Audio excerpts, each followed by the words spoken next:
What's up, Shinners, and welcome back to the Shin Dig podcast, where we get under the skin of the trials community. My name's Matt Pengelly. And I am Tom Hutley. And today's guest is someone who most of you won't know. Some of you will know. Actually, a lot of you might know. Yeah. He's got a BMX. It's kind of a big deal. He is kind of a big deal. We like him a lot. He's got a BMX and his bikes. I've forgotten what your bike's. Oh, it's an Extension Avenger, isn't it? Yeah, yeah, it is. that's right. Yeah. So the man, of course, must be EUAN BEADEN. Mr. EUAN BEADEN. Hello, Woo. people. Welcome, EUAN. How's it going, bud? Thank you very much for having me on. Yeah, well, it was a real toss-up between who do we get with the seats on first? Is it John Shrewsbury or EUAN? And we was like, no, EUAN, John, EUAN. Bit older than you. You know? Yeah, well, I think you should go with like age first. So like definitely John, and then me. He did sort of nail it. So you've got some other shoes to fill now, EUAN. You've got a seat. The so second person with a seat. It's slightly easier. You can sit back and take it. But how you doing, mate? Where are you? What's going on today? Yeah, I'm good. I'm very good, thank you. I hope you're well too. I'm actually in my study in my house. You can see I've got loads of engineering stuff in the back that Lauren doesn't allow anywhere else, so it's in here. Yeah, I've got my frame there. You can see that I made. I definitely didn't put that there so you would see it at all. No, so, that definitely lives right there and doesn't take up a table space. No, that's it. Love it, man. Yeah, that thing is gnarly. If you haven't seen it, go and check out EUAN's Instagram. It's pretty insane. But yeah, I'm in just outside of Portsmouth. That's where I'm based. I've been living here I've been living in the area for about 15 years now. So, but yeah, loving riding the street. Made a name for yourself down that way in the south. There's a nice little crew you guys have got. Who are you riding with most of the time? Your locals. Who are your local riders? Yeah, so my immediate local rider is George Thompson. We shout out to George. Yeah, shout out to George. Yeah. I met him. It wasn't that long ago, really. Like I didn't start riding with him, put it that way, because he's a couple of years younger than me. But I've really since I got into street, I think it was probably 2016. I really met him, and then he's just been getting so much better. And to be honest, he's literally the same level as I am. It's great because we can. You're pushing each other, right? Yeah, we can push each other. We both have slightly better techniques of certain things. So like battle works really well. But no, I love riding with George, and the banter is just on another level. So much so that online people can be like, dude, are you all right? But no, it's fine. Honestly, it's just the way we are. I don't go, it's funny. We don't really go, oh, go on. You can do it. We just go, mate, you are shit. Go on. It does happen. Why aren't you doing it? I think Tom can so relate. When you get to that level of connection, it's like, I know your weaknesses. You're basically saying you have to do it. Otherwise you are shit. Exactly. We know exactly what level each of us are. So if we pick a line, we're like, well, I know you can be being so shit. Yeah. You know what I mean?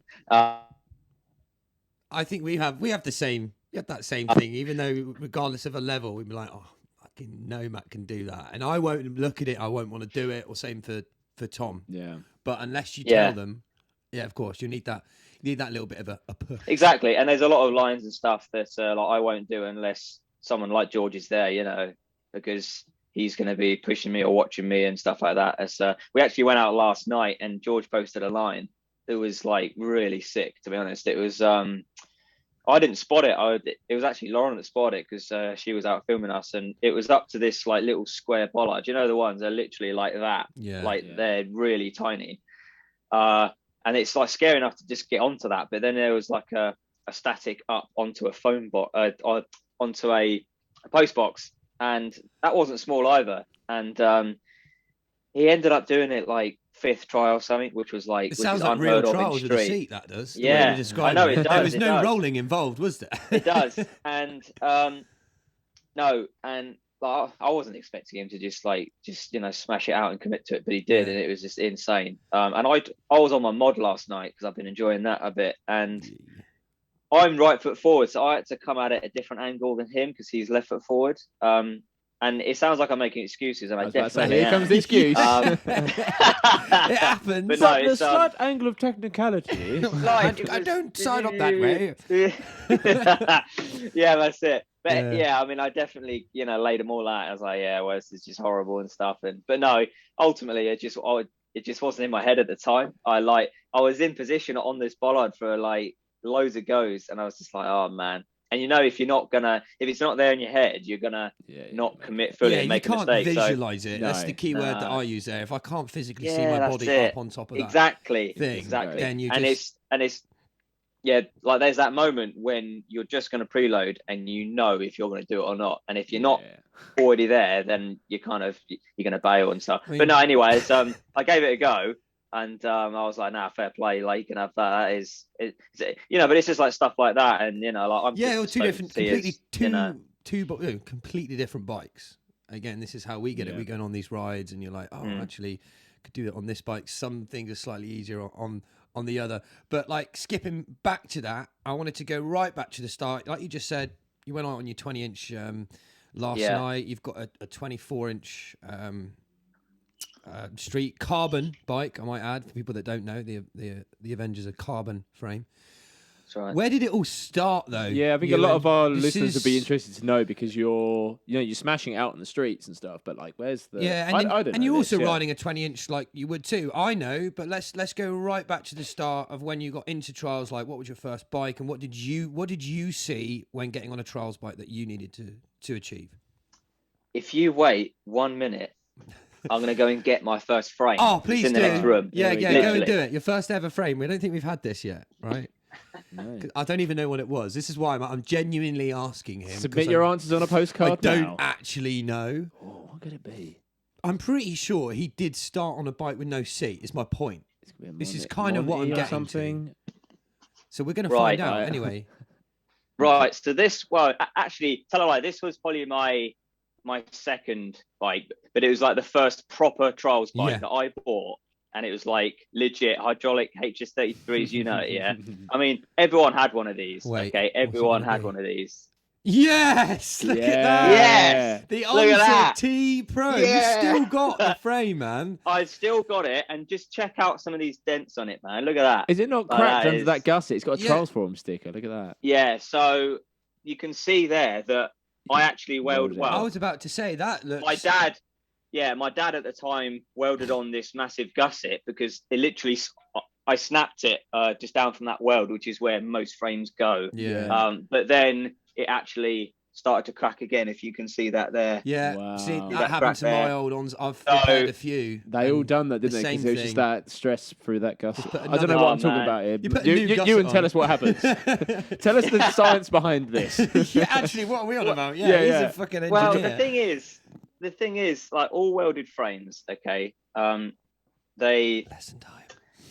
when they get made, they obviously get welded together. But when you weld something together, it's a lot of heat into the material. Like, it gets really hot, and you're almost changing the structure of it and the properties. And where you weld it, it introduces stress risers into the material. And a stress riser is a point where, so like, say if I do a drop, and all the force travels up this down tube, it's going to stop right where that weld is, because that's the first point where, like a shock absorber, almost. Yeah, exactly. But basically, all the stress gets concentrated at the weld areas.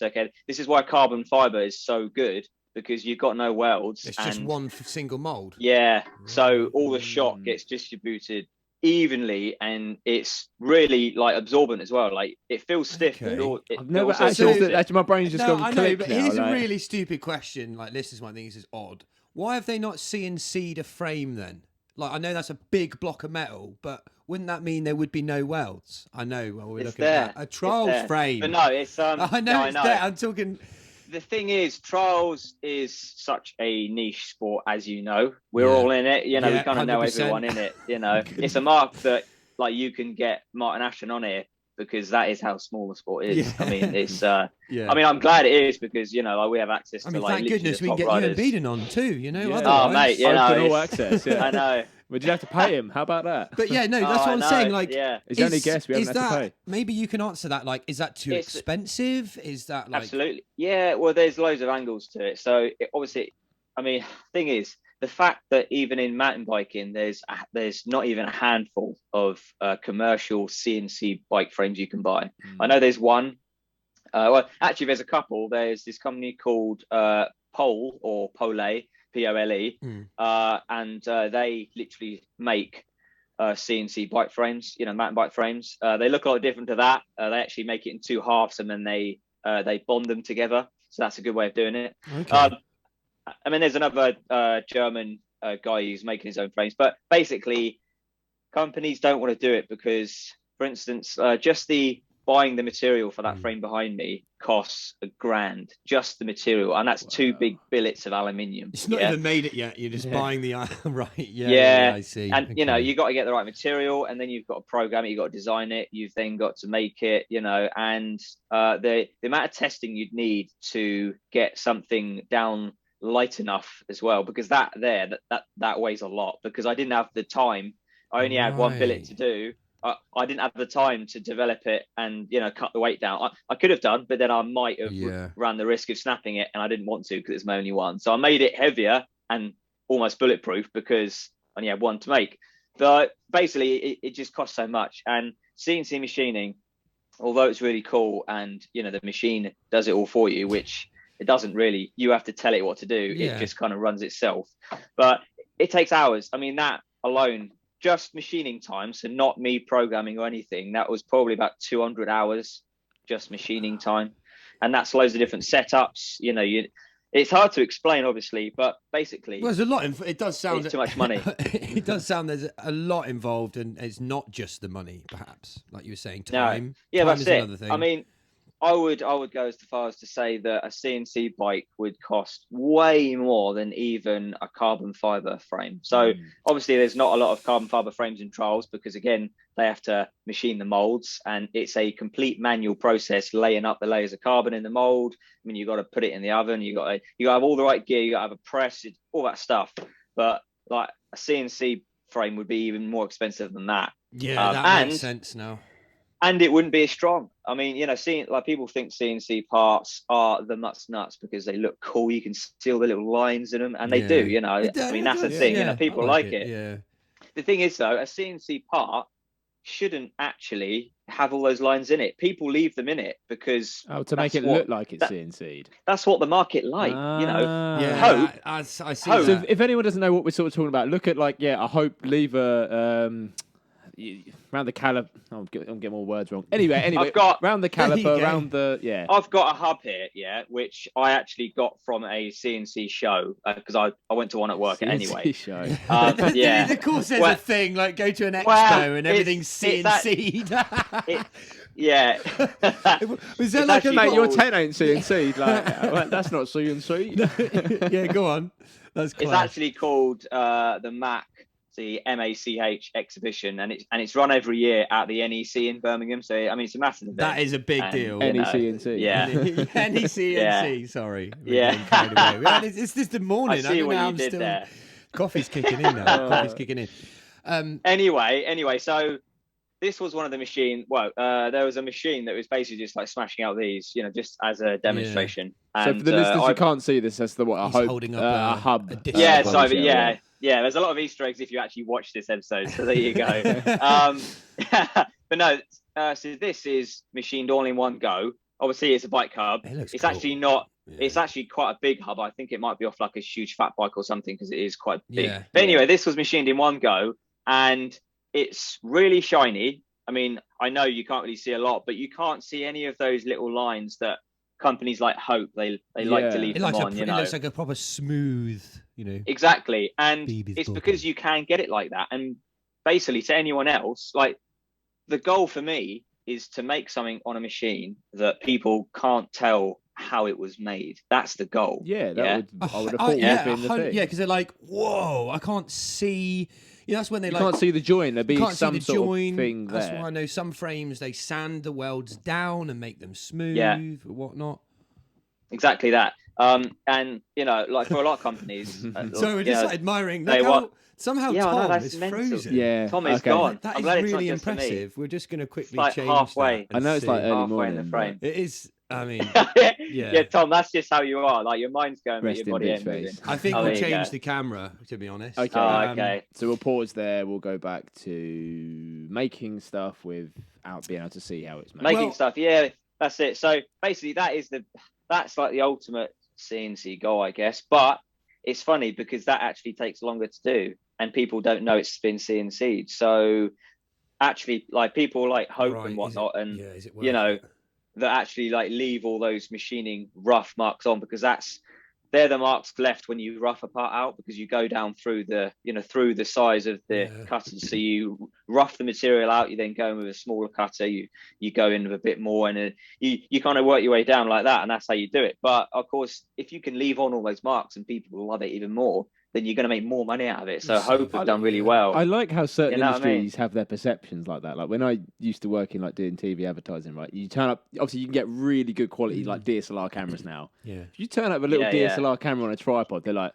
you ain't filming an advert. But you put a I can't remember what the name of it is, but they when you see like film set cameras and they've got that little box on the end of it with a little flap that comes up, so it's like the big aperture that comes off the end of it, a soft box or whatever. I can't remember what it's called. A matte box, that sort of thing. So you're just adding stuff to it just to kind of look professional. Yeah. And I suppose it's the same thing with like the CNC. Yeah, because then you know what? Oh, this was definitely. Oh, I can he tell definitely it was knows CNC. What he's doing now. I can tell it was CNC because of these lines, and so then the people know it's got that factor. Yeah, exactly. But and I mean, I spent a lot of time rubbing down that frame behind me when I made it. I bet you did, yeah. To make sure that Pete.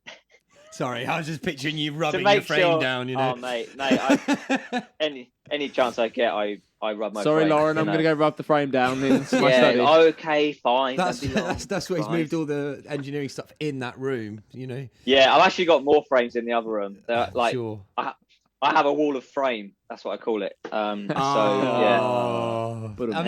love it. Yeah.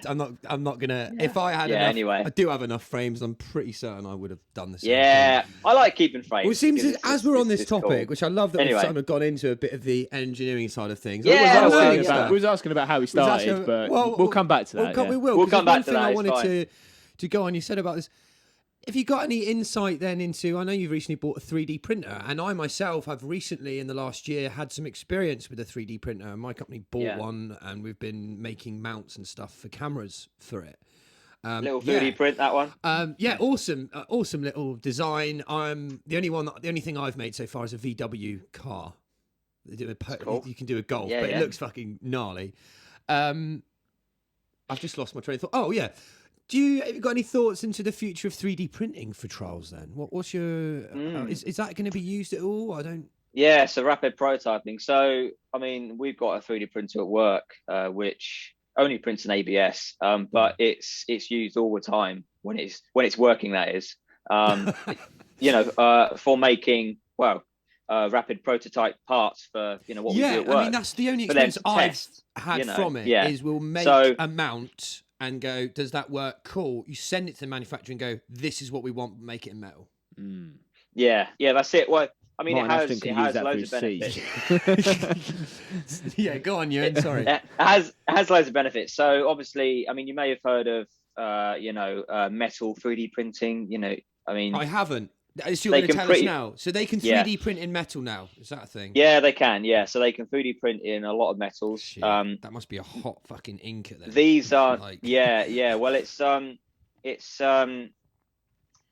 mean, it's really expensive to get done. I mean, it really is new technology, but you can 3D print parts that you wouldn't otherwise be able to make even with a CNC machine. Do you know what I mean? So it like, for instance, if you had, I don't know, like a ball inside a ball, and you can't get them out, that's impossible to make unless you 3D print it. Yeah, you see what I'm saying? See, 'cause you layer it because up, you actually there's no physical way to get it in. There's no physical. Yeah, I in fact, understand. So as it's being made, you have to build on top of it. I've Just got an like example. you can't put a brick in the middle of a house. Like you have to build bricks. Yeah, I've got an example. You see that is a cube in a cube in a cube. You see that? I love but you that. can't get That them looks out. wicked, man. Yeah, Yeah, that's you cool. can't get them out. So there's 3 cubes in there, but the thing is I actually did machine that, so it's not impossible to make. But the analogy's pointless then. No, I get it. yeah, I know, but this is just an example. In this case, like this is a little kind of like one of those like I don't know, bloody Chinese trick things or whatever that mate. Yeah. But literally, I didn't push those in there. I actually made it with them already inside it like that. Yeah. But the difference is that they've got holes in the side, so you can get like little tools in there to like undercut it and stuff, and that's how you make it. But for instance, if that didn't have those circular holes in each of the faces, but those cubes were still in there, that would be impossible to make, obviously, wouldn't it? But if you 3D printed it, you could obviously 3D print it in layers, and you could print them inside each other. So there's and it's so you can print very complex shapes with holes inside, tubes inside everything, that you just can't make otherwise. So that's really you can make a lever and they'd be like, this piston's never coming out. Yeah. Do you know what I mean? Well, bearings are good. Well, exactly, yeah. But I know well, I mean, I did some research for last year's uni thing I did last year, and it was about some bike frames because I had to come up with different ideas when I was doing that bike frame, like how could I make this frame in a different way to solve the same problem? Because I was trying to solve the problem of welds and how they introduce stress into the material, like I was talking about. Yeah. And a CNC frame would get rid of that because it's made in one piece. Yeah. Anyway, I digress. There was this company that 3D printed its own frame out of metal. It was actually, I think it was titanium, believe it or not. Wow. See, this is what I was getting at. Is this going to be possible? It clearly has been done. It definitely is. Cool. How they made it, because basically they didn't have a big enough machine to print it all in one go. And it was also a full suspension bike. So, they were limited has to be on in pieces because it's moving. Yeah, they got the linkage. Yeah, they got the linkage and stuff. But yeah, so they actually 3D printed it in parts about that big. So let's say about 300 by 300 mil. Yeah. And what they did is they designed it to be sleeved into the tubing, and then they glued it in. Yeah. That's how they pieced this 3D printed like bike a puzzle. together. Yeah. Well, that's how you used to do bikes usually, right? They used to butt them together, right? You just yeah. Well, that's it. And push. Yeah. And you see a lot of frames. Actually, the perfect example is. Do you know the Athertons? I don't. Yeah. Do you know of the Atherton, Dan G and God, the name escapes me. Rachel Atherton. Yeah. So they're they're a very famous downhill racing family that they live in Wales. They're sponsored by Red Bull anyway, and they've just recently bought out their own series of bikes that they're currently testing themselves, but they have 3D printed titanium gusset like kind of lugs at like the head tube, like the bottom bracket, seat stay area, and then they've got carbon fiber tubes that press into them and they glue in. So that is the best of both worlds, isn't it, really? I've seen some similar frames where you have like a top tube is just carbon. Yeah. Or something. Was there a trials exactly, frame? Yeah. Was there ever... I'm sure there was a trials frame that had part carbon, part I seem to think there was. Someone comment down here. I feel like it was a Cox. Yeah. I don't know why I'd be saying that. I think Cox always kind of bit in the forefront with stuff so like that. Anyone who knows, comment below. It wasn't Jack Meek who ran that frame, was it? Do you know what? You're getting onto something there. I feel like Jackson Adam. It's quite iconic. He listens like every week. I'm almost certain he's cutting a tree right now, listening to our voice, and he's thinking, it was a Cox Carbon. It was a Cox Carbon, wasn't it? I think it was called a Cox Carbon. Anyone get at us? You must know the answers. Yeah, we'd love to know that. But I mean, it's definitely because obviously it's cheaper to buy just as like a cylinder of carbon, and then you just integrate it into your frame. So it makes sense. If the tube's already made, just like okay, exactly, because then you don't have to make the mold, you don't have to do any of that crap. So it's basically there's loads of opportunities for it. It's just really expensive. Like I'm talking like if I wanted to print this cube thing, you know, I'll be looking probably about 600 quid upwards in metal just to make that. It is ridiculously expensive at the moment. But that's in in the terms future, of time, right? Because yeah. you say that's expensive now. No, Let's so say just 30, in terms of the metal. Just yeah, like, sorry, the metal and the value of the product, let's say, the material. Well, I mean, that's going to decrease over time. So let's say Obviously. in 30 years, Technology always trickles down. Exactly. From the They'll be top to 3D the printing bottom. our It MacBooks always one does. day because it's metal. I didn't know they could 3D print metal, so I've learned something today. That's the only thing with like 3D printing is that it'll never be as strong as, say, if you forge something. So, you know, that's why forged stems, forged cranks are the strongest cranks you can get, because it is the strongest process. They're stronger than CNCing stuff, which people don't seem to get around in their head, even though forging's cheaper. Doesn't look as nice. There's no lines on the metal. No, exactly. But it is stronger. It is. Yeah. You know, so don't fix it if it ain't broke. You know, there's obviously a reason that we're still running. So we've done about 15 minutes on metal and whatnot. Thanks for that little lesson, Ewan. But this is what I love about the trials community, because we have so many different like heads who've got like so much specialties and expertise. Right, yeah, so we've got a big. I mean. Yeah, so when are there's a lot Josh of Leach nuggets and there. Ewan going to come up with this amazing new frame design that will be called the I don't know, come up with a funny name. Josh is an amazing fabricator. He Absolutely, really is. that's what I'm saying. I'm quite jealous. I'm combine quite jealous. your heads and make us a frame. I mean, I'm, you know, like I am a machinist. So that's what I do. I kind of make smaller things out of bigger bits of metal. That is literally what I do, really. So whereas he can make loads of stuff, but he can just weld bits together and join them and stuff like that by other means. And I mean, he'll make it work. I have welded and stuff before, and I can, but it's nowhere near to the the talent. That's a major skill. Yeah, it is Josh. a major Oh yeah, skill, definitely. So. It is really difficult. I mean, you know, especially TIG if you want to get into it. But yeah, it's no, I've said for ages that I'd love to go up to his little garage where he does most of his work and just have a little, you know, just look around with him, because that'd be cool. There you go, Josh. Ewan's asking for an invite there. There you go. Get him over. He's got a couple of our frames at the moment that I'm getting. Yeah, I fixed know. As well. So I know. Shout out to Josh Leach. Mr. Leach. Yeah. Shout out Josh Leach, the Leach engineer. Yeah. He's going to love that part of the episode, isn't it? Fabrication time. Fabrication. Right, well, let's go back to where we was going with this. Let's go right back. So how did you get into trials, and then what did it look like for you? I started on this. Well, so actually, I started on the BMX. Let's face it, like an actual BMX, like an actual BMX. Yeah, you know, it was one of those GT Vertigo steel things that weighed 5 tons. Did it have pegs on it?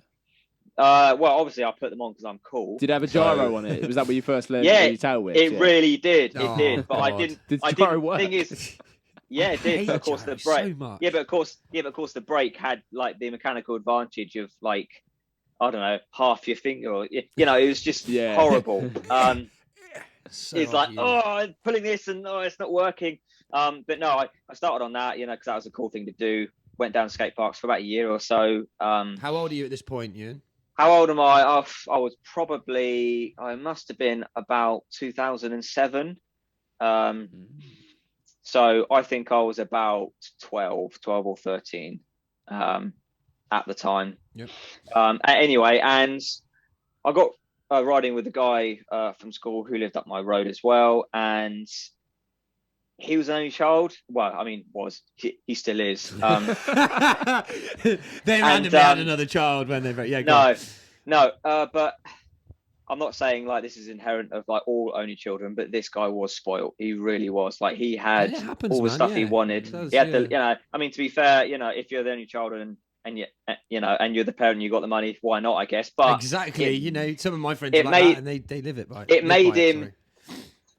Yeah, the only annoying thing was it made him into kind of this guy that didn't really have a lot of skill, but he thought just by getting the latest thing that he was automatically better than everyone else. My town was full. Well, they maybe weren't automatically better, but full of people like that. The classic line: when all the gear and no idea comes to mind. Well, when the ONS sort of range of the comp and the pro came out, so many people got like the T comp because it was just like the most expensive ones. The parents were like, oh, that's going to be the best one. Yeah. And I had the TV, the bottom range. Who's still riding trials now and better than whatever they were?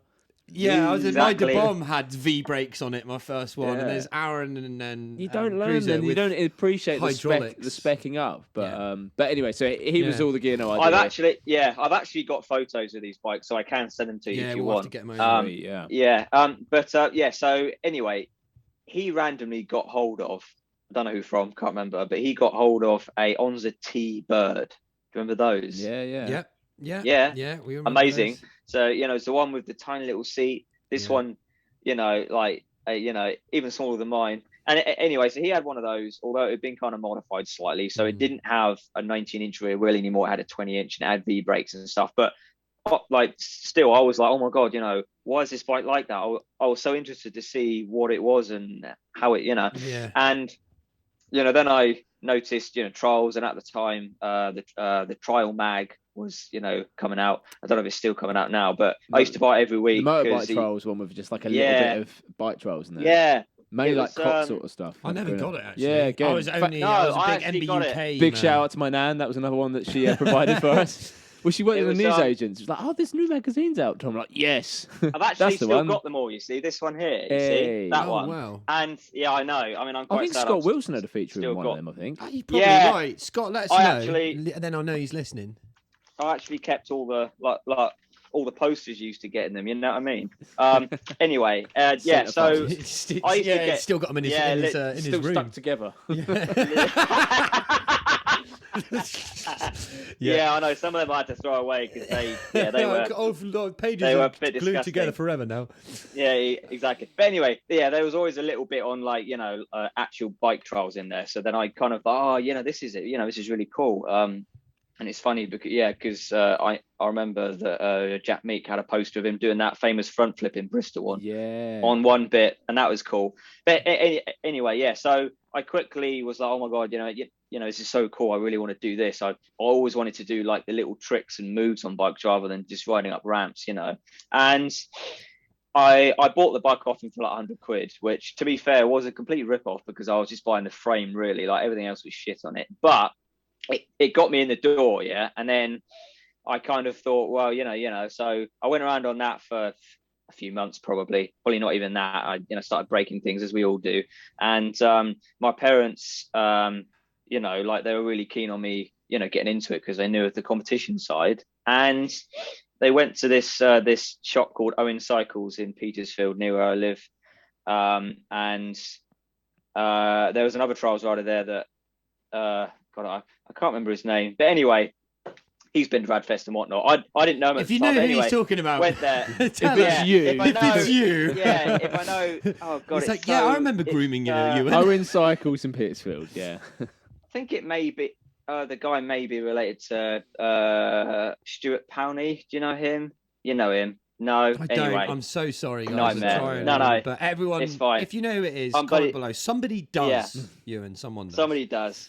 Anyway, my parents went there. They saw that full build Onza T Pro, and I mean, it was like mint. Even had like the hedgehogs cut out of the rims. It's sick. I remember that, yeah. Which is actually a really bad engineering design, but still, it was sick. Okay. I love that he said that. Oh, what? Even the side ones, the side holes too. Those hog rims you're talking about. Is that what you're talking about? Yeah, but there were circles on the sides. So that's probably not as bad. No, right? but I mean, there were just lots of holes though, right? Yeah, they were bad. Just because, as I was saying, like those hedgehogs obviously had spikes on their back, and it was all cut into the rim. Yeah, and a sharp corner is also another area for a stress riser. So cracks usually form from sharp corners or edges. You see, so. That's really bad. From our lesson earlier, we know that's which is why rims have circular holes or they have square holes with radiuses in the corners, ding, and that's ding, why. Ding. I got a point off you. Yeah. Anyway, yes. So they bought that for £280, which was actually a really good deal because it had 4 HS33s, a whole lot. I got onto that, as you can see. I rode it for ages, really liked it, did everything on that. Went to the skate park, then went into the street. I attended the Hampshire bike trials competitions when they were still going from 2008 to like 2009-10, which was amazing. I've still got some of my like novice like glass medal type things, which is really cool. I wish they were still going because they were really good. They got me into it. Yeah. You made it here. Well done. I love those. You paid the entry fee. Yeah. But yeah, that's how I met Luke Walder, who I'm still really good mates with. You know, Luke, he's great. He's an OG in trials, mate. Yeah, man. OG, definitely. Literally an OG. Just because I don't know if we ever have. Shout out to Luke Walder right Yeah, now. man. Shout out Luke Walder. Absolute Secret OG. powerhouse. Mate, those calves. Does more It's all for like the the community Captain than, Calves. Like, does more for the Calves, community yeah. than most people know. He really does, You know, yeah. And he's just in the background. So just a lovely little shout for Mr. Luke Walder there. So. Absolutely. Much Yeah, love for Luke. what a bloke. Yeah, what a bloke. So yeah, you met and Luke then, yeah. and that was when you realised, there's other I met riders. Luke. Yeah, exactly. And he wasn't that far from me as well, you know. I mean, even now he only lives about 10, 15 minutes from me. But yeah, so I met Luke Walder, met other people like Nick Manning. He was there for a few cons. Scott Wilson was what a guy. Scott Wilson. I love Scott. He is the nicest guy on the planet. Yeah, and man, he is. I've been to super chill, super cool. I went to Dresler Camp with him in 2015 or 14, and it was just so much fun with him. But anyway, yeah, so he was there, met loads of people, and that was really good. But then they had to shut it down because one of the guys, I think his name was Terry Craves, he had a heart condition and he nearly died, and he thought he'd give it a rest, which is fair enough. But yeah, no one else took it on, and I thought, well, I can't go anywhere else. I better go to the streets, you know, like, and actually, funny enough, that's where I met Ben Walsh, you know, good old Ben Walsh. Yeah. It was, this is when the trials addict life started. Yeah. So he was going to these competitions when they were still running, and, you know, he was literally doing it out of his van, you know, and he actually hooked me up with an Onza Ice 2 frame, and that was probably my favorite mod. They were amazing frames, because I had the very last Onza 1, so you had the next frame 2, which had a disc mount. Was the only difference. Exactly, amazing frames. If I could get one again that was mint, I bloody would, and I'd ride it. It was, it just looked so cool. It just was, and I, you know, saved up my pennies, you know, cutting lawns, you know, got that frame off him, built it up, you know, with my steel Onza Guy forks that were so heavy, but they were bomb proof, you know, like I went through loads of frames but never broke those, you know. So, but yeah, went through that frame, and at this point I was like, you know what, I'm learning, you know, foot jam whips. I've seen Danny Mac. I want to do that stuff. You know, this bike just isn't. This bike isn't meant for the side load. You know, like, I mean, I used to ride literally my mod miles and miles and miles. Yeah, so never heard that. He's going to go into it now. Yeah. So, you know, when you do anything that means you land sideways, so you like literally a side hop. I know that. Well, I would say a no. gap. I know what you mean, like a gap to back. When Flip does those like 180 spins or whatever, like that. Yeah. So, for instance, if you do a 180, you are turning in the air, and then the only reason why you stop is because you hit the ground. Okay, so that rotational force of the frame is then stopped instantly, and you get a lot of flexing of just to the bike clarify for the because listeners, it's trying to stop. The 180, like when you go from like when you see Danny Mac do it from like over one railway track line to the other, you know, you're going across the distance, you're going sideways as well, like you said. That, or, you know, just a normal bunny at 180, you know, the same kind of thing. Oh, okay. Or, you know, if you do a foot whip or whatever, so, you know, like a foot jam tail whip, your front wheel stays still, your back wheel goes round, and then it hits the ground. But if we watch it in slow-mo, there would be some flex, you're sort of saying. Yeah, absolutely. But basically, as I was saying earlier about welds and stuff, all that stress and all that force that travels up through the chain stays, it meets at one point, and it will meet where the seat tube is connected to the top tube, you know, just under your seat, and that's where most frames crack. They crack around those welds because of all these side loading that goes through it. Whereas if it was just normal trials bikes, you don't really have a lot of that, because, as you said, you're doing side ops, you're doing gaps where you twist a little bit, but your tires are so soft that they absorb a hell of a lot of the impact as well. They don't have to be as strong in those sideways motions as street bikes do. So street bikes are heavier. They're designed in such a way where they've got big triangles, and of course, the bigger the triangle, the closer the triangle is to an equilateral triangle. So all three sides are the same. The stronger it's going to be. Yeah. So that's why street bikes are like that. So And, wait, you said the stress kind of meets in the middle, like the seat tube area. So does that then kind of mean that the street bikes, that's why it's an advantage, like design advantage, that they then have a seat or at least a decent sized seat tube then? Yeah, absolutely. Yeah, I totally agree. A seat is needed for those moves then, effectively. Oh, right? we'll allow it. Yeah, I've never. We'll allow it. I've never thought about that before. We're making some breakthrough discoveries right into the here darts, on the Shin Dig podcast. Absolutely. Well, just sit absolutely. down. Just gone. Wow. Just had a lesson. It's. I mean. To be fair, I didn't think I'd be learning this on a Saturday morning. I got up like earlier than I do for work for this. Yeah.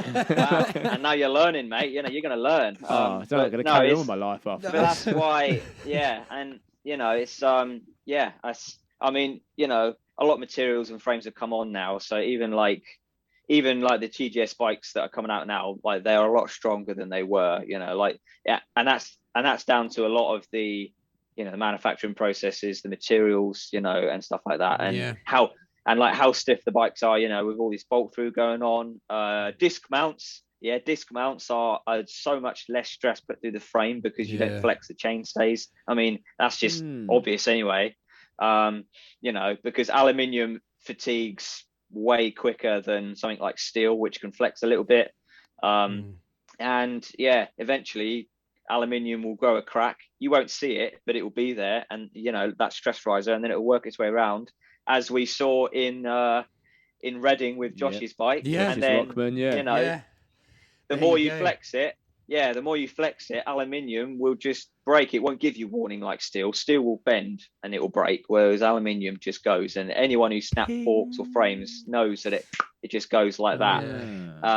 That's why I just don't do hooks. So you saw that there was limitations in like riding a mod, and you said side loads. You needed something that's a bit more, because you was doing like more streety kind of Danny Mac moves, basically. So that's what. Yeah, that's it. And obviously, the longer the bike, the harder it is to spin. Put it that way. Bottom line is, if you like moving an arm that's twice as long, it's harder to turn around. So. Leverage. Yeah. Well, exactly that, and the geometry was different. The BB was really high, which I don't like. I like a low BB, and obviously like the front of the bars, you're way over the front wheel, so your weight's all in the wrong place for doing that stuff. Because it's quite a difference, though. That is a massive jump. Like Onza Ice, 24-inch inspired, or whatever your next bike was. I went on to an Onza Zoots, good old Onza Zoots. Really eased himself in there, keeping it, keeping it with the Onzas. You see. So Onza Zoots was like their 24, their take on a 24, wasn't it? Yeah, that's it. And I'm not going to lie, it lasted me 3 weeks, and I snapped it in 3 weeks. Wow. I mean, I would have gone out every day. I was basher. Yeah, well, I mean, that's the thing. Even now, I bash the shit out of my bikes. I mean, not as much as I used to. Obviously, we were learning, but if you're trying to do a big up to back or something, or there's a lot of impact and momentum. So that's what happens. Yeah. But you never stop. Progressing, do you? And if you're progressing, then you're going to be failing. So if you're not failing, you ain't progressing. That's just the way it is, isn't it? And then you won't be getting any shindigs. That's it. Exactly, yeah. So I got that bike. I mean, I loved it just because it's 24. It was quite a shock, obviously. Big old bike, it was hard to do stuff. But I made a video within those 3 weeks and snapped that. And then I went to one of the early, I don't know if it was early. Yeah. I think it was one of the mid to early Tarty days. It was up in Wales. Do you remember? It was in Rill. I went to that one. Very early one. I went to that one with James Davies. Yeah, we drove. Yeah, it was the one. It was the one where it wasn't me because I was we all got in trouble. Young. Oh, sorry. No. Yeah, Adam because there was that threw huge cans of paint in the fire and it was all exploding. And he was like, "If no one owns up to it, we're cancelling this thing or whatever." Oh wow. Yeah, it was crazy. Did you? Sorry. Literally, it was insane. No, he didn't. I was there with John Shrewsbury. I was there with John Shrewsbury, who is another really good mate of mine. I've known him for years now, and I used to look up to him. I still do, if I'm honest with you. I was going to say, you used to. Come on. He was on the Inspired team, and anyone on that team was the elite, in my opinion. Literally up there with God. And I was like, oh, so cool. That's what I want to do. And then obviously I met him, and it was great. We're really close. Really close. So is that a tipping point? That's a tipping point. You've just been I'm going to stick really hard at this discipline of trials, and you knew that was your kind of. I think so, yeah. You know, like especially, I mean, you know, I'd be lying if I said seeing Danny Mac's videos didn't inspire me. I mean, it definitely did in a way that 100%, no yeah. one else could. I wouldn't go as far as to say that I want to be exactly like him. I don't. I've developed my own riding styles and stuff over the years, but a lot of the stuff at the start, yeah, I learned it exactly. If I saw him do it, that's what I learned, down to the detail of how I do my foot jam tail whips. Now, Yeah. I'm right foot forward. Danny Mac is left foot forward. And I saw him spin one way, and I thought, well, that's obviously the way you got to spin. I didn't know about these right or left Yeah, foot yeah, forward. you were literally copying him word for word. So you're like, I've got to So I spin it to the learned left. it. So I learned it the other way, which made it really difficult to learn. And I still struggle with them more consistently than, say, George. George is much more consistent at them than me because he is left foot forward and he gets it the right way. And it's all down to how you catch it. See, I didn't know Basically. So that. are you still doing it the wrong way, or have you sort of undone it, but it's still not great? I still do it the wrong way. I'm Because the point, it's mate. so. Every time it does it now. I didn't know that there was a wrong one, but of course there is. Yeah. It's like a side op, isn't it? You know, well, Exactly we call that. it wrong way, right way. It's Is ridiculous. that really obvious for you? Because obviously I'm not looking out for that when I see you No, guys out on your never. bikes. But is that really obvious for you to spot when you see someone? Like, you must be, because you're a street rider now, right? So when you see people do that, you can spot it, and it's just down to how they catch the pedals. Basically, I don't know if you can imagine. I'm You've gonna got look for your- it yeah, now. does it look like a little bit? That's what odd? I'm saying. Like Because when you do a side op, when you do a wrong way side op, you it can looks see, you're wrong. like, Yeah. So when I chuck my bike around and I do a foot jam whip, I twist to the right, yeah, which is weird because I usually spin to the left. Okay, so Yeah. I twist to the right. My bike then goes round clockwise. Yeah. And as it comes round, the first pedal that I see is on the left-hand side of my bike, and it's my back foot because I'm right foot forward.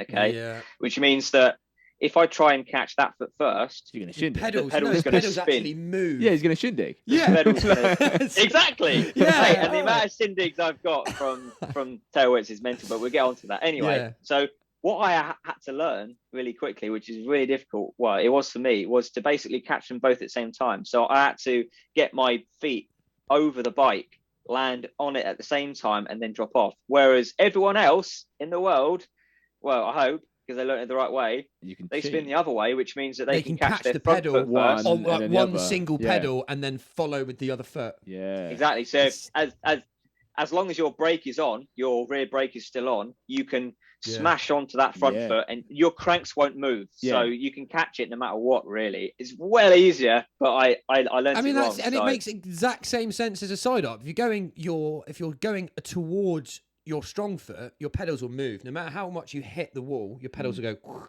right, and they'll just move. Again, that's why I did learn to go the other way, because if you slide and land to your pedal doesn't move. Yeah. And it's that same principle with side op in here. That's my only way to relate to it. But it also makes a massive difference in the move. But somehow you're still doing it that way, Ewan. Yeah, I mean, you I never don't know. I thought kind to of attempt it and like, do you know what? Come on. It was too late. It was too late when I realised, and I do them. I don't know. I've got really good at doing them wrong. If you know what I mean. So probably more impressive, bro. Well, I don't know. I like the look of them the other way, but I don't know. It's I don't do them all that much now. I mean, I can, and I will if it's part of the line, and I think it adds to the line. But I don't just do them like all of these other street riders that have have little actual trial skill, and they just jump on a bike and they want to do tail whip straight away. Cool, man. I don't. You know, like, I mean, I've done one before, so I know that I've never landed one, so in my mind I'm like, wow, that'd be so cool. Yeah, I've done one on a mod before. I try and put a range of what I know into my riding rather than just focusing on a few moves. Saying that, and up doing to the fronts, moves you enjoy the most, amazing. Really. Yeah, well, exactly that. So yeah, I try not to do them all the time just because it kind of loses its value, I think. So. And plus, he's already said he's not that consistent with them. So. Yeah, exactly. Undeniable. I mean, I don't think there's anything consistent about street trials. So I don't know where you're going there. It is true. It's a very in every move that we do, there's only a few people that are even consistent. We've already shown. But I think that's probably like the geekiness of trials, that you try and make it consistent. Yeah, or you're the sort of it is a kind of move that you make it right, but you'll always go, I can do it better. Yeah. And you're like, well, there isn't really much. But you landed it. You done it. Like, why would you want it? Oh, I'm pedaling a little bit. Like, it's that kind of. And I That's think the thing. you're like probably my wheel stopped. I could have just carried it on rolling. and I think you're a prime suspect for this, Ewan. But would you say it's definitely from like your engineering background and the way that your brain works that kind of marries up well with trials? Well, it's definitely the same mindset, but you can apply it to like any trade or career, really. It's not just engineering or riding. Basically, it's just down to, well, if I'm going to do it, am I going to do it just all right? You know, am I going to get up this wall and, you know, it's going to be messy, it's going to be loads of hops, but I'm going to get up it. So technically, if it was in a section, it would have counted fine. Or am I going to, you know in my head that I can get that really clean and it's going to look really cool and really easy, just like LEC and all these people make it look, you know, but it's going to take a lot longer to get it. So is it worth doing? I mean, I think that's a no-brainer. I mean, I'm out riding. I'm not out riding just to make a wall because I have to be there. I don't have to be there. So if I don't have to be there, I'm there because I enjoy it. And if I enjoy it, I want to be the best I can possibly be. And it's the same in engineering or anything, really. If you know you can do it better, if you know that there's a way that, you know, you can improve on or anything like that, then be as best as you can. You know, and then it's only going to be easier later on to then stay at that level, or, you know, it's just going to help down the line, isn't it? I think the main outcome of why you're doing that certain move, or, you know, what are your reasons for that. So another thing might be like, oh, I'm doing this because it feels good. If you're not necessarily filming, let's say, it's just one example. If you've got the move, you've done it, that's great. But if you say, oh, I can do it better, it might not feel any different to you as a rider. Yeah. Different when you're filming, because then you watch it back and go, no, I can do that better. Whereas if you're not filming, often you just go, I've done the trick, in my head, I've moved from here to here, landed it, and I felt amazing. That's the bottom line. That's why we're doing it. So I've had to sometimes just hold back a bit and go, hang on, that's good enough. It's like you're not going to get much better than that. No one's going to notice your wheel moving. I want to add. Oh, sorry, go on, you. Yeah. Sorry, I was just going to say, like, I don't think like that. I mean, I think, obviously, if I can get it as good as I can get it, and I don't think I can get it better, then I'll stop. But, but like for me, it's the progression. So it doesn't matter if I'm not filming it or not, or anything really. It's just if I know that if I get it right, and it only going to take one time to do it and get it right, then I know that it's going to be worth it because I've put in all that effort. And when you eventually get that move, and in fact, like the longer you try a line, the more rewarding it is. And it's definitely more frustrating, but definitely more rewarding. Yeah. And you're just like, God, that was worth it. But I'm completely shagged and my body hurts and my bike's battered. But I know that if I push that hard, I can get that level. I can get what I want. Yeah. And then, that's what I feel, and for me, I want to get stuff without hops if I can. I want to get it clean. People take the piss out of me all the time. They do. George is a prime suspect, but even he likes to get stuff as clean as he can. Yeah, secretly, we only say that because we can't get it clean. Yeah. That's what it is for me. You're like, too many hops. I'm like, I can't fucking help it. I'll just hop. I suppose I just wanted to add that trials has a lot more variables to it than any other sport. Obviously, you'll still get like BMXers and skateboarders try it over and over again to get something, but that would just be to just land it. Whereas us trials bikers will do the line, as you say, and it's like, no, that can be better because you have your setup, you then have your first hop, you then have the how you then land that bit to then go on to the next line. You're like, oh, I've got to do it all over again now. Every discipline, like, we do tire taps like a BMX. Yeah. We do drop offs like mountain bikes, and we do track stands and balancing like trials bikes. You're just like the all rounder of a. Yeah, the all rounder of a discipline. Yeah, I do a lot of mountain biking. Actually, I've got 2 mountain bikes, and I actually did my first enduro the other week, and I was at the start gate, queuing up, and I was, getting ready for him to tell me to go, and I was doing his track stand, just about thinking about it. I feel like this is another argument for the trials rider. It makes you a better discipline all round. Yeah, that's what that's what a trials rider does, isn't it? Track so stand, sorry, you were track standing at the start. Anyway, right? I was track standing, and then I got to the bottom, once I'd gone, and obviously it's really good because you can just put instant power down. You don't have to do anything. Got to the bottom, and then the guy behind me said, "Oh mate, that track stand was amazing." He said it was like you didn't move, and I was just like, oh yeah, cheers, thanks. I was just, he's like, mate, like, how do you learn that? I was like, well, I'm a trials rider, so it's handy that I can transfer all these skills. So and he's like, you oh have man, to that's know this as amazing. a trials rider, and everyone goes, yeah, oh, I should just know that as a cyclist. I think something. well, yeah. I see it all the time in like London when you get some really dodgy road cyclists trying to track stand and they're traffic lights and they're creeping forward. like They're going forward more and more. But I done like and the they're whole like London. turning their bars. I've done it better being next to people, being like, dude, is this easy, mate? Can you not do this? And they're like, what? How? What? When I done the London to Brighton cycle ride, when I started in London and Clapham Common, got all the way to Brighton, I didn't put my foot down once. I didn't unclip at all. Yeah. Every single set of traffic lights, I just track standard every single one. I was like, that was my own personal challenge. Like, amazing. Or like in Central, you can do them I can do them sitting down, like on my commuter sort of bike. I do them sitting down, like no handed.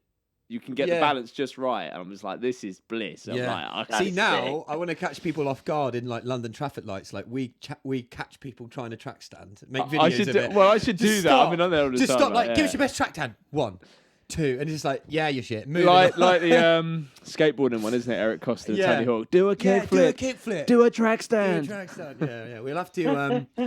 I have to start something on that. Just give me an idea. Definitely do a tutorial. That does make me feel. I do love London. that. It's such a fundamental skill, but like you say, it's like people don't realise you're there. It's like people think you're showing off, but it's like no, it's actually easier because so out the starting gate, you haven't got to fumble with your feet. You're already there in the correct place. You just go.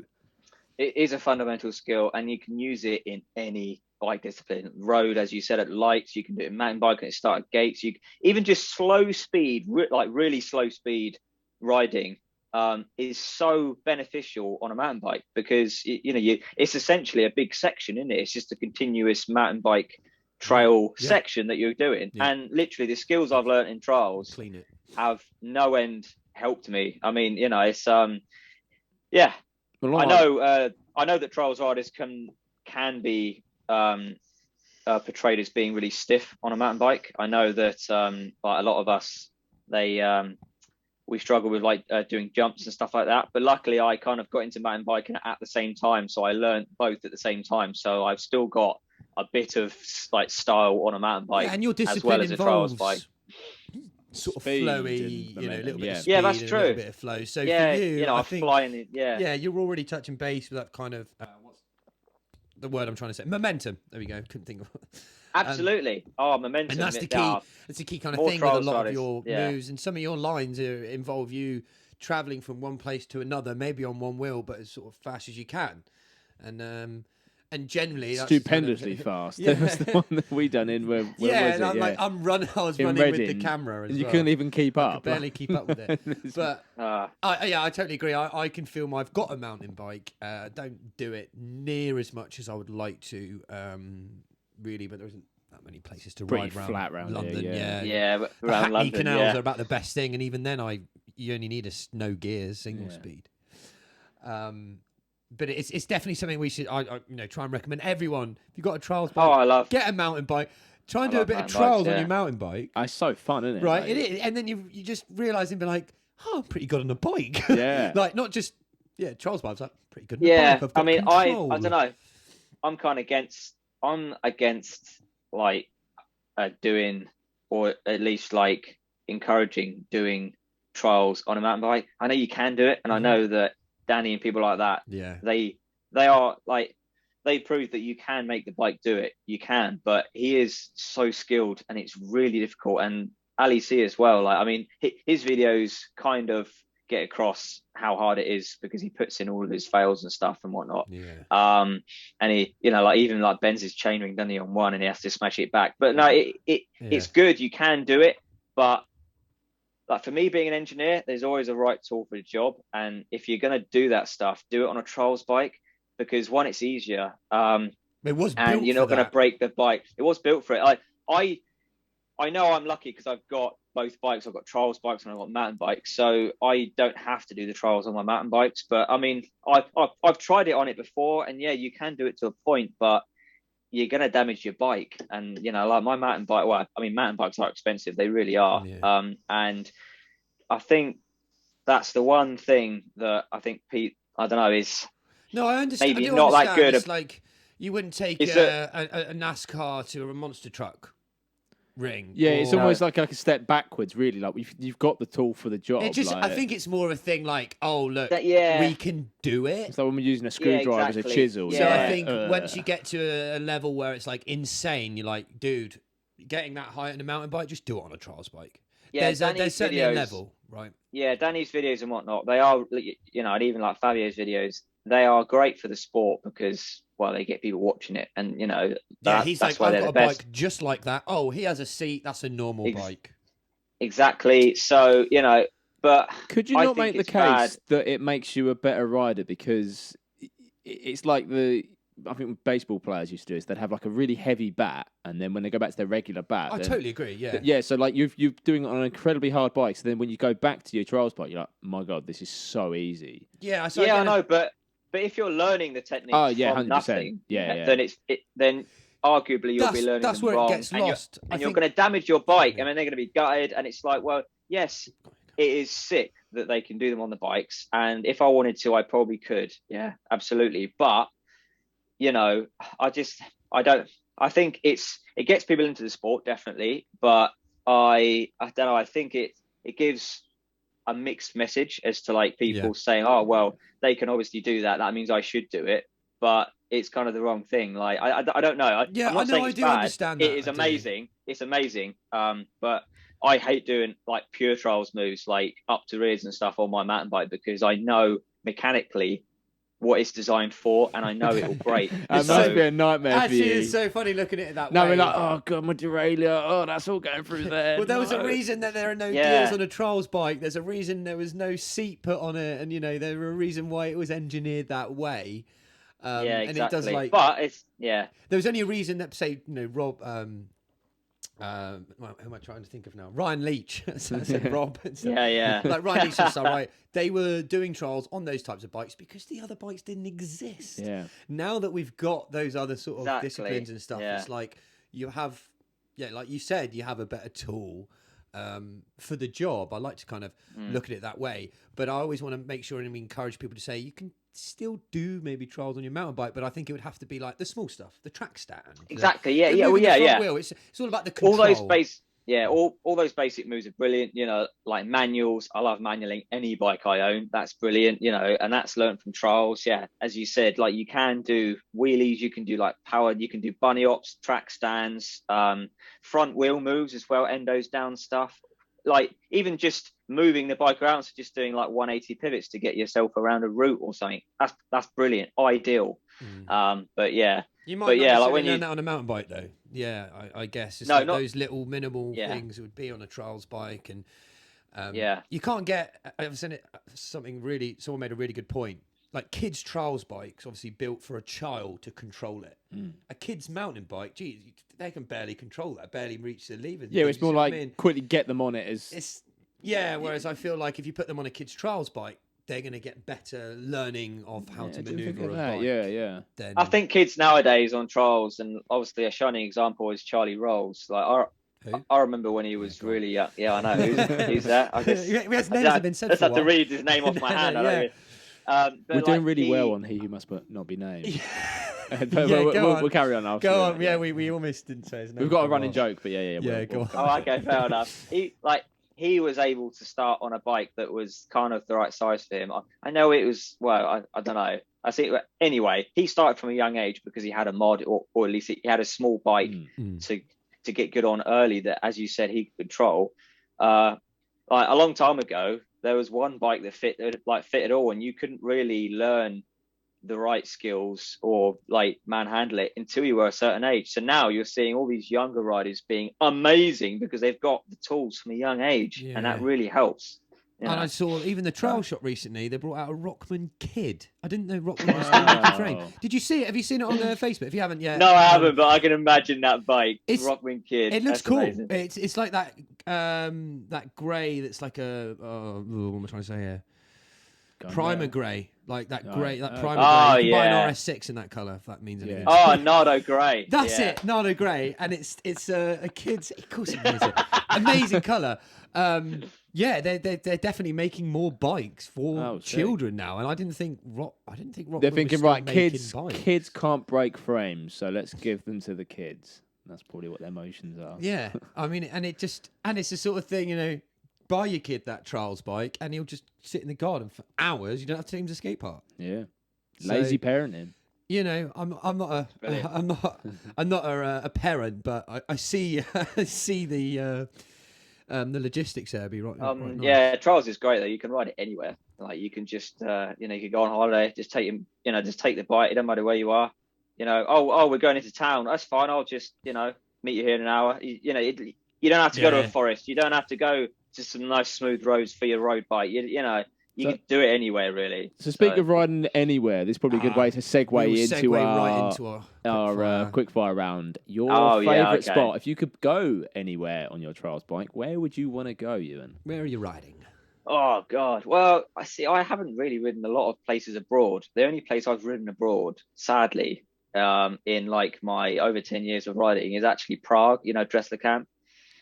So it's going to be in the UK. But then again, I think the spot you ride the most is probably, you know, the best spot for you because you keep riding it. But it's going to be in Portsmouth. I was thinking, I wanted to write these down and be like, right, I want to know what his move. Yeah. I didn't write them down, but yeah. The Portsmouth video, by the way, is coming out maybe next week. Soon. Maybe next week. Oh, cool. It'll be out. It was good seeing you there. Right, we're saying it now, midweek. We'll aim for midweek. Well, it'll be out by the time this comes out. Yeah. Go and watch it. Definitely. Yeah. Go watch it. There'll be a link under this YouTube video. Yes. Down there somewhere. Yeah. So yeah, that would be my location. If it was an actual spot, it would probably have to be you know that university spot with the bobbles on the walls and they're kind of sloped. Right. You know when you were there. Yeah. You were there. Yeah. And like you were there. we know. You were there. You were freaking there.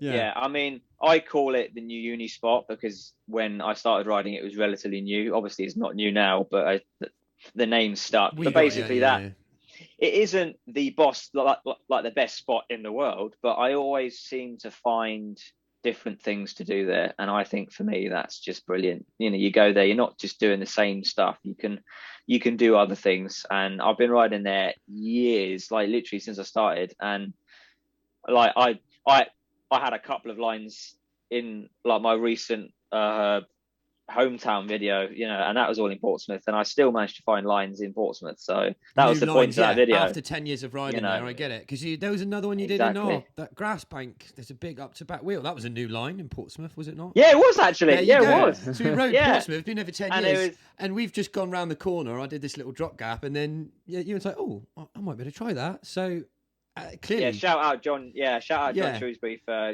calling that one out. So all right, well, kicking me up the arse for that. We're riding in Portsmouth. Who are you riding with, or a couple of riders? Who's getting you going? I mean, I think I might know a couple of answers. So let's see what you're going to say. I'm gonna pick 3 riders because there's no rules. People can as many as they want.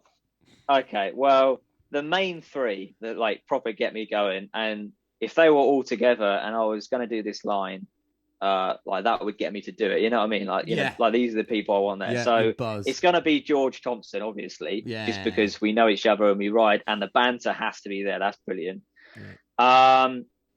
Ian Johnston as well. Yeah. Because Ian is, I mean, he's a great mate. You know, like we talk about stuff that's not even to do with riding, which is really good. Shout out to Ian over at Trial Shack. Do follow Trial Shack. Trial Shack. Yeah. Really good reviews coming out. Yeah, go and follow that. Really good. I've helped with a couple of reviews, and it's really good. You and get on that with Ian, because 2 heads are better than 1. I only know because I couldn't do this without Tom. Carry on. No, that's it. That's it. Thanks, man. So Ian Johnson, and and then John Shrewsbury. It's got to be those three. I literally I should have said it first because I felt like I ruined it, but I was like, yes, mate. Of course they're going to be. They've all got seats on their bikes. Well, obviously. It's like when you go to a function and like the police officers all sort of work out that they're police officers and they become all chummy to the end of the night. He'd be like, are you... You a police? Yeah, we're mates. Like we're mates. Yeah. That's what happens with trials riders. And I'm sure that's the same. This was another question I wanted to get into that. We go to group rides and say there's another trials rider with an Inspired. Obviously, of course, he's a trials rider, but aren't you guys already like automatically going towards him more than us? Like, I don't go over to him and go, hey, bro, yeah, you've got a seat. How's it going? I'm often go up to Ewan and go, Ewan, who's that? Do you understand what I'm trying to get at here? I know what you mean. But this is why, like, even if, for instance, well, I don't know, but like, I ride a lot with people like Luke Walder, like Josh Leach, all these people that like go around, you know. But it's never the same as riding with someone who's riding the exact same thing you are riding. It's just not the same. I've just had a couple of things as well. Yeah, go on. And it doesn't matter how much you ride with them, you know, or anything like that. You know, at the end of the day, you've got different bikes. They're doing different things. And I enjoy, you know, I mean, that's why I got the mod as well, because then I can go out with these other people and ride the same stuff, and it'll be even more, it'll be even interesting. Better. Keep it interesting. Yeah. But yeah, it's just, doing the same thing with someone else, you progress together, you get the line at the same. With George and I, it's like a running joke because it's so weird. Usually if we're trying the same line and if one of us gets it, like within like 2 goes after that, the fucking other guy will get it. And it's like the best feeling. You're like, oh my God, yeah. And it's just, you know, that's what you ride for. It's just so good, you know, riding with your mates. You need that boost often. I'm a rider who's like, oh, I want to do that. Chris, can you go first? Or just watching someone achieve it, right? They might be better than me, whatever, but just watching it happen just gives you that realization, like that's doable. Let's go. Yeah, I mean, easier to visualize. It stopped being like, you know, like it used to be like a competition, didn't it? When you were young, oh, you know, I want to be better than him. I want to be better than that. I want to, you know, but like competition. Yeah. Oh, yeah, it is. And like don't get me wrong. There's always that level of competitiveness. I mean, I am a very competitive person, but like we're different riders, and you know, like seeing George get that, you know, that line yesterday that I was talking about. It was, I wasn't even mad. I couldn't get it. I was so impressed he got it, and he needed that, and it was just like, you know what, that's just sick. He's going to find one the same for you that then you're then going to do. It's that reciprocal nature, really. Exactly. You know, and you're both your own person. You know, you, as I said, like we both progress better at certain things. You know, we're better. You know, and it's just, you know, you're just there. You're out. You're riding. You're getting lines. That's it. It doesn't matter, does it? Really? Especially when you know the person's level. I think we've said it a few times on the podcast, but someone definitely. who, you know, like I always use Dre as my example because he did so many years, but I'll be doing a side to him is absolutely nothing. He'll just roll it, but I'll land it, and he's screaming at me, go, "Yes, mate, yeah." You know, because he's getting off on that, knowing that I'm getting off on your limit. Exactly. I'll tell you one. I get the same with Tom. If Tom's landing something, I'm like, yes, like, oh, that's made me feel so good because you know how hard it is. You've excelled yourself. Yeah, and I'll tell you one thing. I'll tell you one thing that is actually really annoying, and it's when like people come out, like say you just met someone and you're getting on really well, you know, that like whatever, and you're doing some lines, and then they'll just randomly go, oh, how about you do this and that? I've got a line for you. How about you do that? And it's something that is just so out of your level. You're like, well, no, I don't want to do that. I mean, they're like, come on, you can do that. Like, you know, just trying to be like, oh yeah, go on. And I'm like, well, no, I can't. I'm not going to do that. I actually get it sometimes with Lauren, bless her. I'll go out. Like, I'll go out. What about that? Yeah.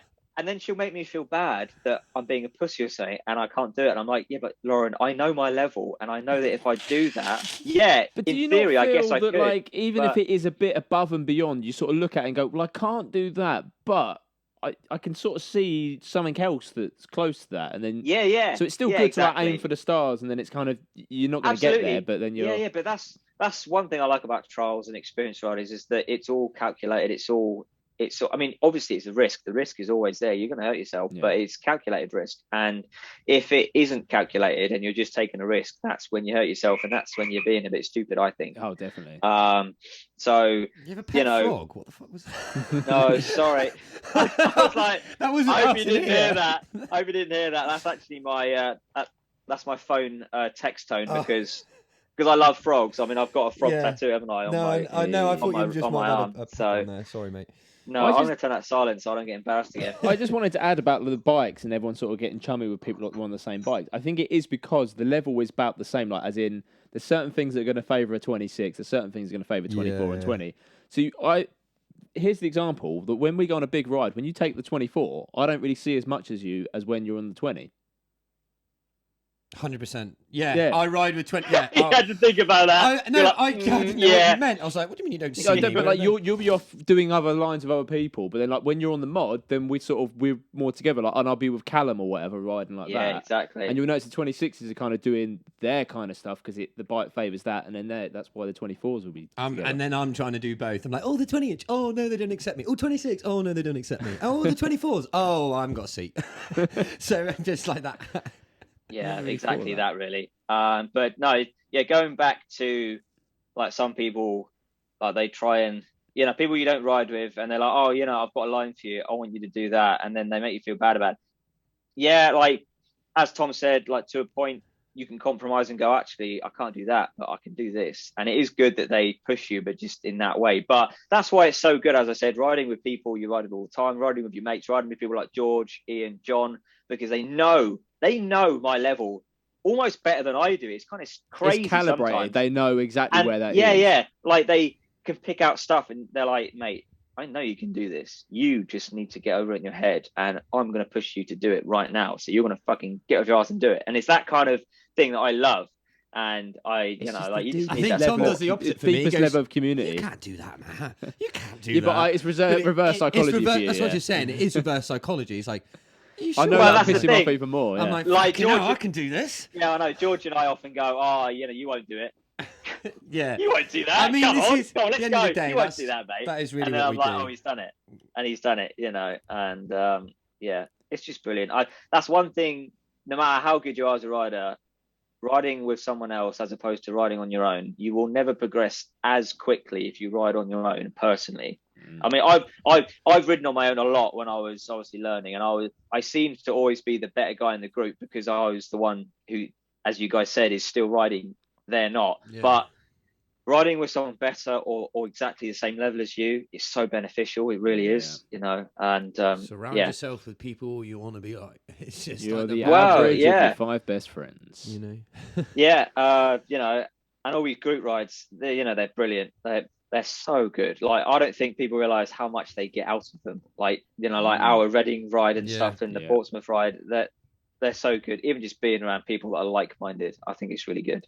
So it says it all. That's why some of those riders come here without a trials. They'll come without their trials bike or go. Adrian will often come going, I'm not riding today because I'm knackered, but I'm here.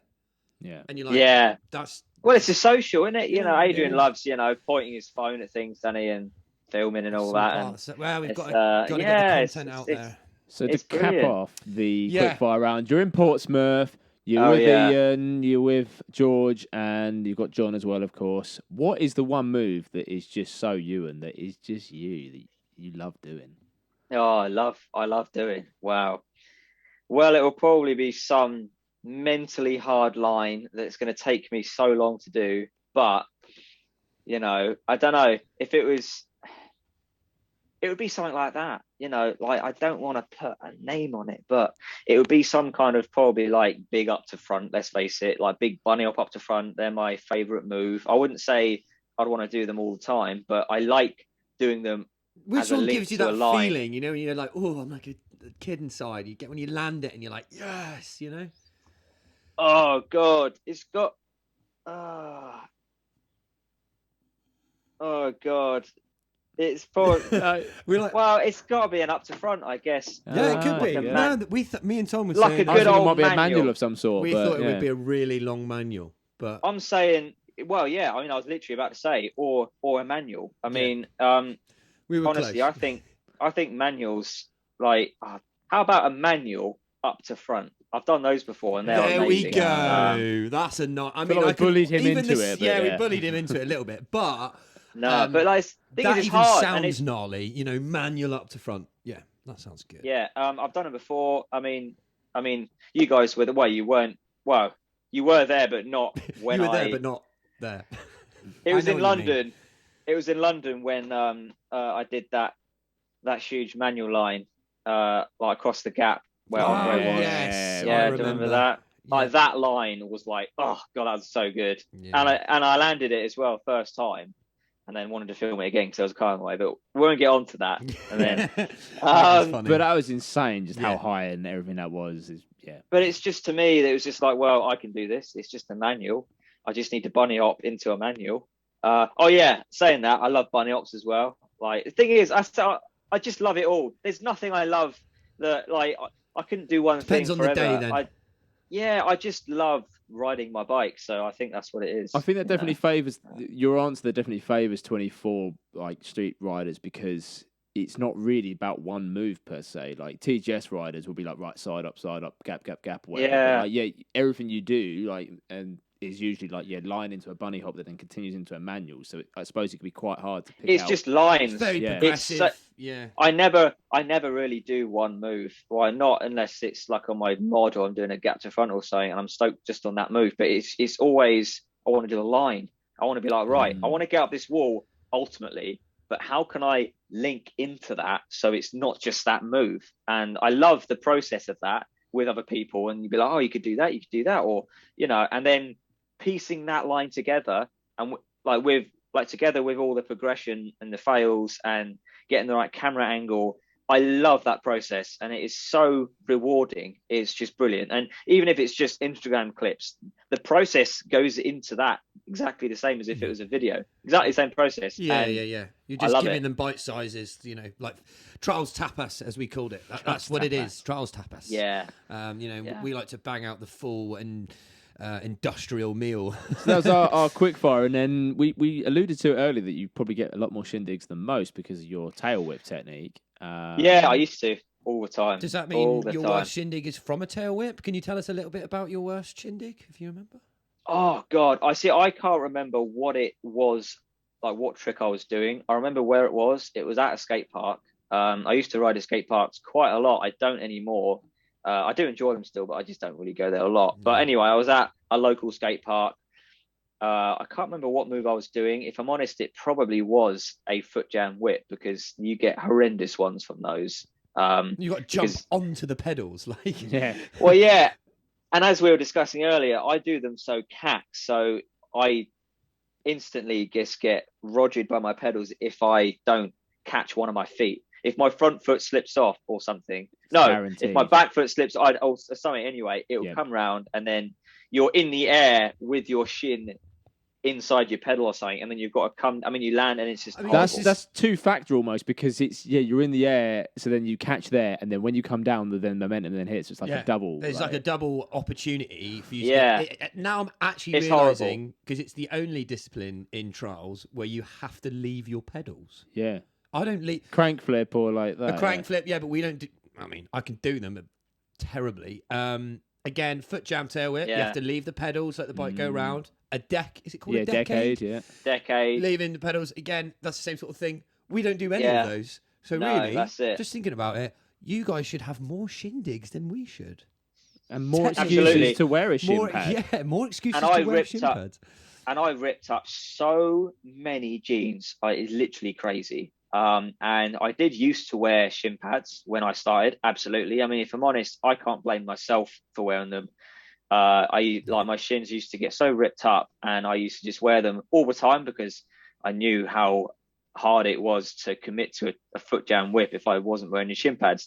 Nowadays, as you know, I haven't worn shin pads for years now, if I'm honest with you. But no one would ever know a street riders because they always wear jeans. I know. I've got to say something Exactly as well. that. My mum made Apart a really from good... George when he comes out in his like short, crop, short that's what I'm jeans. saying, actually wearing shorts. My mum made a really good point to me the other day, and I've completely forgot to say this on the podcast. just so everyone knows, when I started trials at 14, I did wear shin pads. So kids that think that I keep telling wearing, I used to wear got a fuse. pair. They were double-sided. They were on the front and on the inside. Oh, wow, yeah. Double-sided. Yeah.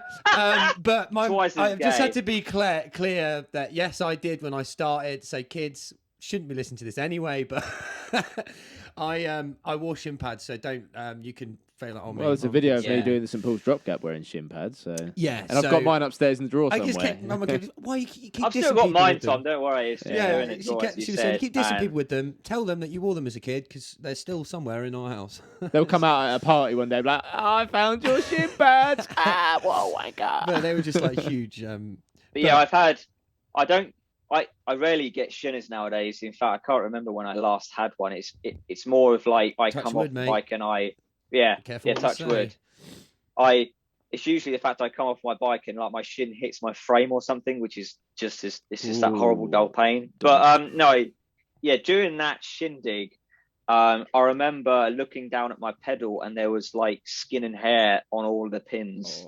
And it was literally like, I've got a photo somewhere. If I can find it, I'll send it because it's brilliant. Yeah, please do. We've only got a couple with skin on pedals. They're quite good ones. Yeah, and obviously it really hurt, and then but they do die down really quick, the pain. I mean, you just get on with it and you've got blood in your socks. You think, yeah, I look cool because I've got them anyway. Yeah. But I got home and it was proper mank when I cleaned it. Like there was bits of, it was basically like a gouge in my shin. And went to the walk-in centre and I was expecting to get stitches. And they were like, well, yeah, we normally would like stitch like a gash this, deep, but there's just nothing to stitch on because all the skin is so torn up. They're like, well, we're just gonna it's just gone. It's just gone. So yeah, we're gonna have to clean it and just glue it and put loads of stove strips on it, and that's what they had to do. And I've still got the scars and stuff. And as you said, the scar tissue is the worst because you just look at it and then it opens up again. Yeah, it just goes. But just stare at it long enough and suddenly it just opens again. It's like perforated cardboard and it just goes straight down the line. I know. So. The Shin Digs are like the least of my worries, to be fair now. I mean, I've had some, like falls off where I've really hurt myself in other ways now. So, I've hit my head on the ground a few times wearing a helmet and stuff, which is just, fundamental that you need to wear a helmet and stuff. Yeah, and I don't know, I always bruise my sides and my back in this because obviously all the stuff I do, well, some of it anyway, is as you said, I'm going really quickly and carrying a lot of speed. So if I come off, there's I need more to try opportunity and for injury, I find. The faster you go. That's why I ride trials largely because it's like so slow and static, super calculated and really precise. But that's it. You can just step off the bike or whatever. We won't keep you too much longer. And we've had you for plenty of time already, and we've got some. Yeah, a couple more to wrap up on though. So first one really is just who would you want to see on the Shin Dig podcast? Well, you should definitely get on Ian Johnston. I mean, he's definitely on the list already. He's on the list, so that's another name next to the tally, yeah. We're going to do a whole trial shack bit, I think. That's what it'll be with Ian, will be Ian's story and because he's definitely going into more like, the products and like the bike side of like it's really good. We're covering sort of like riders and stuff, but it's very nice to see that he's like, doing product reviews. I like to think on the website as well, you have like the, you show your ride, like what really bike nice. you've got and stuff. So people can go and read all that. And I like to think he'll push to the point where anyone in the trials world will go, here's the new frame. Ian. When it comes out, you can test it. Go and test it. Go and promote it and be like the official product reviewer. I know Tati are definitely on board with Ian from what I've seen. They're really supportive. They've been giving him some products and stuff. Supportive of us. So good. Yeah, great shout, mate. Great shout. Definitely. So that's the guest. And what have you got a message that you want to give to all the trials riders here, your fans or any of your followers? Try not to follow trends. I hate trends. I really do. I said it earlier with like people doing foot whips and 270 pivots, 270 tire taps, and that's all they seem to do. Oh, Fabio does it, Danny does it. Oh, cool. It means we must do it. And then they end up just trying to do that, but not riding for themselves. They ride for other, like they're just trying to be someone else.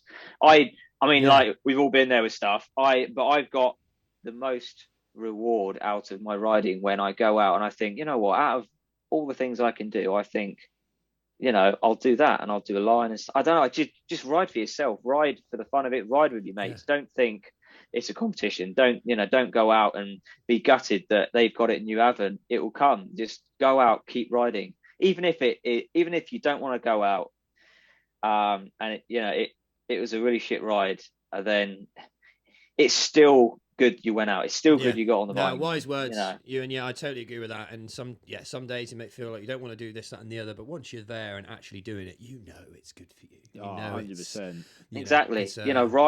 Ride what you want. There's no rules. I know Ali had those unwritten rules, and I get them. But they're optional. They're guidelines. Really, you don't have to do them. I like it. I like Ali. I like bunny hopping. I like not doing hops. I like this stuff because I like the progression of me trying to do them. It's not that I really care, or it's like I've failed as a rider. It's not. And it's also a way for you to progress without having to jump up a higher wall or put yourself in more danger. That's it. All you're trying to do is tidy up your discipline, and that way there's actually less risk probably. Yeah. And also, one more thing is that if you're like riding street trials and whatever, it will really be beneficial to learn some basic trials, techniques, and moves, because it really opens up like a loads more. Like even just doing street like on a 24 or something, I see a lot of people, and all they can really do is all these foot whips and stuff, and their riding's quite limited. I mean, if they enjoy it, that's perfect. I'm not saying they have to. I'm just saying that it's, like it really opens up areas to your riding. I think, you should, if you're in trials, I think like even yourselves, like you do like pure TGS trials, but you can still do the odd little manual.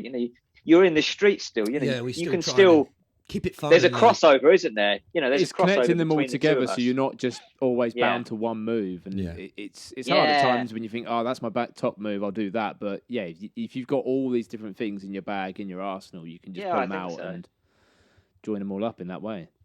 Yeah, exactly. Wise words from you and BEADEN. Well, thank you so much, Ewan. I think there's a lot of insight. You've definitely got the way your brain thinks in terms of trials, and I think there's a lot of insight that's come out in this episode. I've learned some stuff. There's been a lot of really cool. click moments, so I'm sure a lot of people are going to really, really enjoy Everyone this. knows you as a rider most of the time, so it was nice to go in a little bit of the engineering side too, which is that's it, mate. I could talk all day about that. Yeah, no, man. Well, we'll have you. Well, on you again. can't. We're ending the episode now. Yeah, we can't talk all day. We've got places to be. Yeah, we'll go get on the beers. And, we almost didn't. Did we say his name? No, we didn't. We almost. I was about to say we're about to go meet him now. Right. God. Did we say it, or do we just leave it at the episode? Do we say it? Do we say it? Yeah, it's Steve Rogers. No. He made it. You made it to the episode. Steve Rogers. Made it into the episode, Steve every Rogers. single episode. So thank you once again, everyone, for tuning in. I've been Tom, and this has been Matt here at the Shin Dig podcast. This is released every single Friday on your podcast platform of choice. If you've not already done so, please get onto Apple Podcasts and leave us a 5-star rating if you've enjoyed this, because that helps us get seen. We are a very niche sport, and that gets us out there. And make sure you go and follow Ewan on all of his socials, Insta, Facebook, all that malarkey, OnlyFans. So make sure you go and find him on that as well. Definitely. Ewan, thanks again for coming on, man. Thank you so much, guys. Pleasure. Hopefully, we'll be riding together soon, won't we? Definitely, yeah, we always do. Man. And Sundays at 11. Sundays at 11. Oh, always 11. I always ask the time. And Sean Goddard hates it. And it's always 11. Yes, I know. Sundays at 11. There's a wall. Let's ride it. Yeah. That's the key words. Thanks again, everyone. Take care. We'll see you next week. Cheers. Love you. Bye. Bye. You